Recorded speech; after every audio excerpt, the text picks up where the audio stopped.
To ask for help. Tukisema how to ask for help, yani ni jinsi ya kuomba nini? Jinsi ya kuomba msaada kwenye lugha ya Kiingereza. Maybe unahitaji kumwomba mtu msaada, so hizi hapa ni misemo baadhi ambazo unaweza ukawa unatumia kwenye kuomba mtu nini? Msaada.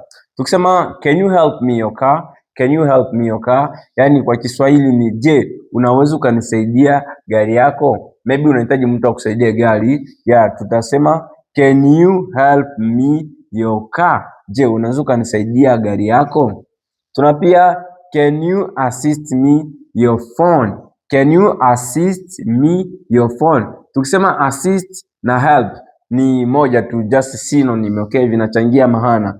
Can you assist me your phone? Je, unaweza ukanisaidia simu yako? Okay, unaweza ukanisaidia simu yako. Tuna pia can you give me some moolah? Can you give me some moolah? So tumetumia sana neno pesa, money, okay?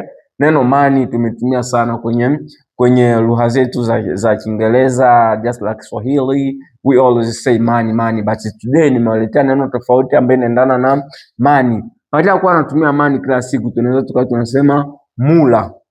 So tukisema can you give me some moolah? Je, unaweza ukanipatia pesa baadhi? Yani unaweza ukanipatia kiasi fulani cha pesa. Je, unaweza ukanipatia kiasi fulani cha pesa? Tuna pia may you help me with something. Tukisema may you help with something, may you help with something ama may you help me with something. Tukisema may you help with something, je, unaweza ukasaidia kitu fulani? Ama tukisema may you help me with something, yani je, unaweza ukanisaidia mimi na kitu fulani?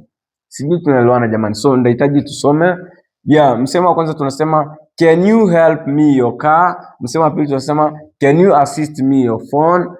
Can you give me some moolah? May you help me with something? Thank you for watching our video. I will need you subscribe so that you'll be the first to get our videos. Thank you for that.